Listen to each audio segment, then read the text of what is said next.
In today's video, I'm going to teach you how to print poster size in PDF using Adobe Acrobat Pro DC.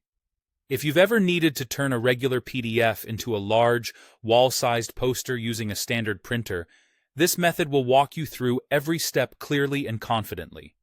Start by opening your PDF in Adobe Acrobat Pro DC. Once it's open, head to the File menu, then choose Print to bring up the print dialog. In the middle of this window, look for the section called Page Sizing and Handling. This is where the magic happens. Select the option labeled Poster. Choosing Poster tells Acrobat to tile your large document across multiple sheets of paper, which you can later assemble into a single, oversized print. As soon as you pick this, you'll see a live preview showing a grid of how many pages tall and wide your poster will be when printed. This preview is your guide for sizing and layout before you use any paper. Now let's refine your settings. Tile scale controls the overall size of your output. At 100%, Acrobat prints at the design's actual size. Increasing above 100% enlarges the poster.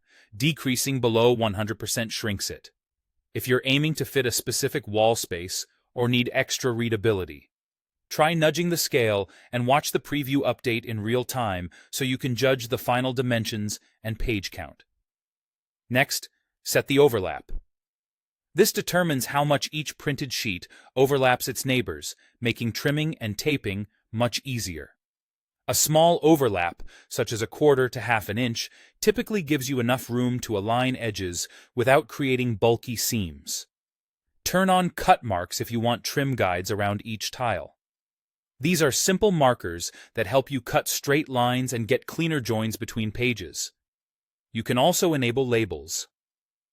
With labels checked, Acrobat prints the file name or page numbers on each tile so you can quickly identify the correct order during assembly, which is especially handy for larger posters. If your PDF has multiple pages but only some are large, use tile only large pages to avoid tiling smaller pages unnecessarily. This keeps your print job focused and prevents wasted paper. Take a close look at the print preview to confirm the number of sheets and the overall scaling. If something looks off, adjust tile scale, overlap, or options like cut marks and labels until you're satisfied. When everything looks right, click Print. Your printer will output the tiles, ready to be trimmed and aligned into a polished poster-sized result.